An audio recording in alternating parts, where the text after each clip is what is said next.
రంగారెడ్డి జిల్లా చేవెళ్లలో పట్నం రుక్కమ్మ దశదిన కర్మ కార్యక్రమానికి ముఖ్యమంత్రి రేవంత్ రెడ్డి హాజరయ్యారు. శాసనమండలి ప్రభుత్వ చీఫ్ విప్ పట్నం మహేందర్ రెడ్డి, మాజీ ఎమ్మెల్యే పట్నం నరేందర్ రెడ్డిల తల్లి రుక్కమ్మ చిత్రపటానికి సీఎం పూలమాల వేసి నివాళులర్పించారు. అనంతరం కుటుంబ సభ్యులను పరామర్శించి ప్రగాఢ సానుభూతి తెలిపారు. రంగారెడ్డి జిల్లా చేవెళ్లలో కోడంగల్ మాజీ ఎమ్మెల్యే పట్నం నరేందర్ రెడ్డి కుటుంబాన్ని బీఆర్ఎస్ వర్కింగ్ ప్రెసిడెంట్ కేటీఆర్ పరామర్శించారు.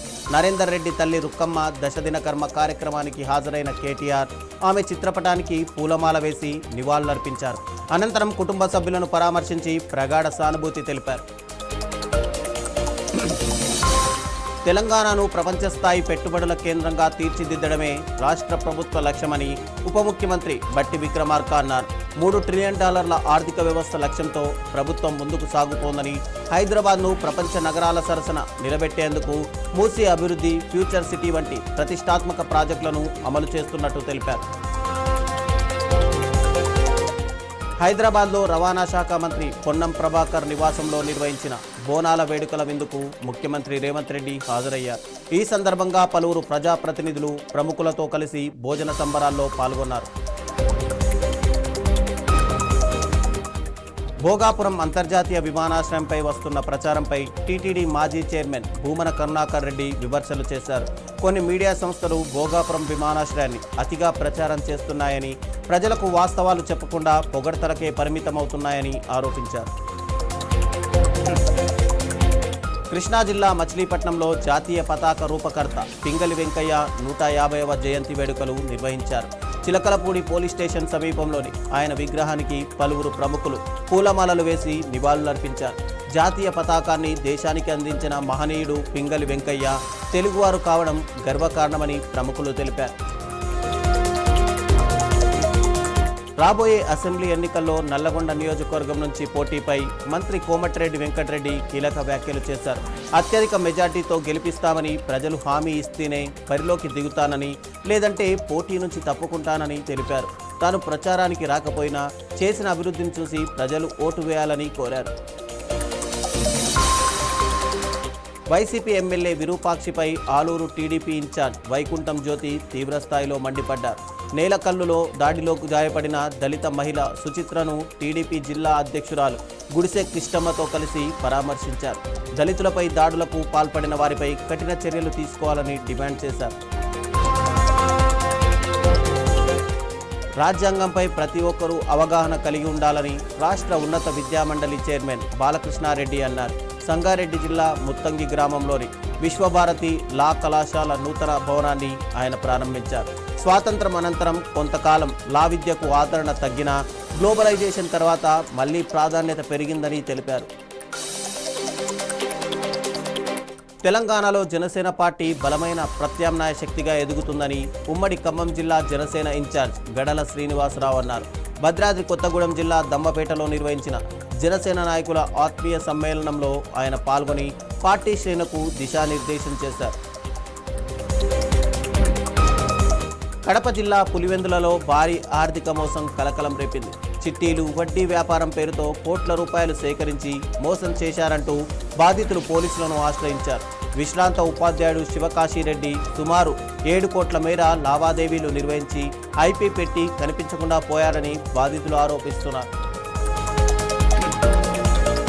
పాతబస్తీ లాల్ దర్వాజా సింహవాహిని శ్రీ మహంకాళి దేవాలయ బోనాల ఉత్సవాల నిర్వహణపై ఆలయ ట్రస్ట్ సభ్యులు స్పందించారు. ఉత్సవాల నిర్వహణ బాధ్యతలను దేవాదాయ శాఖకు అప్పగించడాన్ని స్వాగతిస్తున్నామని ట్రస్ట్ సభ్య కార్యదర్శి జి అరవింద్ కుమార్ గౌడ్ తెలిపారు. అయితే బోనాల ఉత్సవాలను ఘనంగా నిర్వహించేందుకు ప్రభుత్వం 25 లక్షల నిధులు విడుదల చేయాలని డిమాండ్ చేశారు. ఆషాఢమాసం బోనాల ఉత్సవాల సందర్భంగా హైదరాబాద్ పాతబస్తీలో ఆధ్యాత్మిక శోభ నెలకొంది. శాలిబండలోని శ్రీ కాశీ విశ్వనాథ స్వామి ఆలయం నుంచి పాతబస్తీలోని 23 ఆలయాలకు చెందిన అమ్మవారి ఘటస్థాపన సామూహిక ఊరేగింపు వైభవంగా ప్రారంభమైంది. భక్తులు పెద్ద సంఖ్యలో పాల్గొని భక్తి శ్రద్ధలతో అమ్మవారికి ప్రత్యేక పూజలు నిర్వహిస్తున్నారు. ఖమ్మం జిల్లా వైరాలో బోనాల జాతర వైభవంగా జరిగింది. వైరా ద్వారకానగర్లోని శ్రీకృష్ణ పాల పోచమ్మ తల్లి ఆలయంలో భక్తులు భక్తి శ్రద్ధలతో బోనాలు సమర్పించారు. మహిళలు బోనాలతో భారీ ఊరేగింపు నిర్వహించగా MLA Ramdas Naik, municipal chairman Kapa Chandrakala అమ్మవారికి బోనమెత్తి ప్రత్యేక పూజలు చేశారు. సికింద్రాబాద్ ఉజ్జయిని మహంకాళి ఆలయం వద్ద జోగిని శ్యామల ఆందోళన చేపట్టారు. బోనాల సందర్భంగా అమ్మవారి దర్శనానికి వచ్చే భక్తులకు, ముఖ్యంగా బోనం ఎత్తుకొని వచ్చే మహిళలకు సరైన సౌకర్యాలు కల్పించలేదని ఆవేదన వ్యక్తం చేశారు. భక్తులకు మెరుగైన ఏర్పాట్లు చేయాలని డిమాండ్ చేస్తూ ఆలయ ముఖద్వారం ఎదుట బైఠాయించి నిరసన తెలిపారు. రంగారెడ్డి జిల్లా కొత్తూరు మండలం గూడూరు గ్రామంలో బోనాల ఉత్సవాలు భక్తి శ్రద్ధల నడుమ వైభవంగా జరిగాయి. గౌండ్ల సంఘం ఆధ్వర్యంలో మహిళలు బోనాలతో శ్రీ రేణుకా ఎల్లమ్మ ఆలయానికి భారీ ఊరేగింపుగా చేరుకొని ప్రత్యేక పూజలు నిర్వహించారు. భారీ సంఖ్యలో భక్తులు పాల్గొనడంతో గూడూరు గ్రామం పండుగ వాతావరణాన్ని సంతరించుకుంది. భద్రాద్రి కొత్తగూడెం జిల్లా చర్ల మండలం గొంపల్లి గ్రామంలో శ్రీ ముత్యాలమ్మ జాతర భక్తి శ్రద్ధల నడుమ ఘనంగా ప్రారంభమైంది. జాతరకు పరిసర ప్రాంతాల నుంచి పెద్ద సంఖ్యలో భక్తులు తరలివచ్చి అమ్మవారిని దర్శించుకొని ప్రత్యేక పూజలు నిర్వహించారు. మహిళలు బోనాలు, పసుపు, కుంకుమ, కొబ్బరికాయలు సమర్పించి మొక్కులు తీర్చుకున్నారు. హైదరాబాద్ రాజేంద్ర నగర్ పరిధిలోని బుద్వేల్ గ్రీన్ సిటీలో చిట్టీల పేరుతో మోసం జరిగిందంటూ బాధితులు ఆరోపిస్తున్నారు. ఐఎంఆర్ మిలట్ రీసెర్చ్ పేరుతో అధిక లాభాలు వస్తాయని నమ్మించి తమ నుంచి భారీగా డబ్బులు వసూలు చేశారని పానగంటి అశోక్పై ఆరోపణలు చేస్తున్నారు. రోజువారీ కూలీలు, ఉద్యోగులు, మహిళలు, వృద్ధులు తమ కష్టార్జిత సొమ్మును పెట్టుబడిగా పెట్టామని ఆవేదన వ్యక్తం చేస్తున్నారు. కర్నూలు జిల్లా చిప్పగిరి పోలీస్ స్టేషన్ వద్ద ఉద్రిక్త వాతావరణం నెలకొంది. ఆలూరు ఎమ్మెల్యే విరూపాక్షిని పోలీసులు అరెస్ట్ చేశారు. ఎమ్మెల్యేపై 3 సెక్షన్ల కింద కేసు నమోదు చేసిన పోలీసులు అనంతరం ఆలూరు జూనియర్ సివిల్ జడ్జ్ కోర్టుకు తరలించారు. ఎమ్మెల్యేపై రాజకీయ కక్షతోనే అక్రమ కేసులు నమోదు చేశారని వైసీపీ నేతలు ఆరోపిస్తున్నారు. నిజామాబాద్ జిల్లా బాల్కొండలో ప్రభుత్వ సలహాదారు బోధన్ ఎమ్మెల్యే సుదర్శన్ రెడ్డి జన్మదిన వేడుకలు నిర్వహించారు. కాంగ్రెస్ పార్టీ ఆధ్వర్యంలో నిర్వహించిన కార్యక్రమంలో పార్టీ నాయకులు కేక్ కట్ చేసి సంబరాలు జరుపుకున్నారు. సుదర్శన్ రెడ్డికి జన్మదిన శుభాకాంక్షలు తెలిపారు. కోనసీమ జిల్లాలో వరదలతో లంక గ్రామాలు జలదిగ్బంధంలో చిక్కుకున్నాయి. ఠానే లంక, గురజాపు లంక మధ్య రాకపోకలు పూర్తిగా నిలిచిపోయాయి. పడవలు, పంట సేవలు నిలిపివేయడంతో లంక గ్రామాలు బాహ్య ప్రపంచంతో సంబంధాలు తెగిపోయాయి. పశుగ్రాసం లేక మూగజీవాలు తీవ్ర ఇబ్బందులు పడుతుండగా వెంటనే పశుగ్రాసం అందించాలని స్థానికులు అధికారులను కోరుతున్నారు. భద్రాచలం వద్ద గోదావరి వరద క్రమంగా తగ్గుముఖం పడుతోంది. నీటి మట్టం 42.7 అడుగులకు చేరడంతో అధికారులు మొదటి ప్రమాద హెచ్చరికను ఉపసంహరించారు. ప్రస్తుతం గోదావరి ప్రవాహం తగ్గుతున్నప్పటికీ పరిస్థితిని అధికారులు పర్యవేక్షిస్తున్నారు. హైదరాబాద్ ఉప్పుగూడ రైల్వే స్టేషన్లో తీవ్ర ఉద్రిక్తత చోటు చేసుకుంది. గంజాయి బ్యాచ్కు చెందిన యువకులు పరస్పరం దాడులకు దిగడంతో ఒకరు మృతి చెందారు. కత్తులు, రాళ్లతో ఒకరిపై ఒకరు దాడి చేసుకున్నట్టు తెలుస్తోంది. ఇక ఘటనపై సమాచారం అందుకున్న పోలీసులు వెంటనే అక్కడికి చేరుకొని పరిస్థితిని అదుపులోకి తీసుకొచ్చారు. యాదాద్రి భువనగిరి జిల్లాలో రోడ్డు ప్రమాదం చోటు చేసుకుంది. భువనగిరి మున్సిపాలిటీ సింగన్నగూడెం చౌరస్తా వద్ద వరంగల్ హైదరాబాద్ జాతీయ రహదారిపై ద్విచక్ర వాహనాన్ని డీసీఎం ఢీకొట్టడంతో కాలనీవాసి దశరథ మృతి చెందారు. ప్రమాదంపై ఆగ్రహించిన స్థానికులు జాతీయ రహదారిపై బైఠాయించి నిరసన తెలిపారు. హైదరాబాద్ మధురానగర్ పోలీస్ స్టేషన్ పరిధిలో మైనర్ బాలుడు నడిపిన కారు ప్రమాదం చోటు చేసుకుంది. కార్మిక్ నగర్లో రెంటల్ కారును నడుపుతూ అదుపు తప్పిన 17 ఏళ్ల బాలుడు స్కూటీని ఢీకొట్టాడు. ఈ ప్రమాదంలో స్కూటీపై ఉన్న ఇద్దరికి తీవ్ర గాయాలు కాగా పార్క్ చేసిన 7 వాహనాలు ధ్వంసమయ్యాయి. ఘటనకు సంబంధించిన సీసీటీవీ దృశ్యాలు వెలుగులోకి వచ్చాయి. కేసు నమోదు చేసిన మధురానగర్ పోలీసులు దర్యాప్తు చేపట్టారు. హైదరాబాద్లో పలు ప్రాంతాల్లో వర్షం కురుస్తోంది. Banjara hills, Jubilee hills, Panjagutta, Ameerpet, Moti Nagar ప్రాంతాల్లో వర్షం నమోదైంది.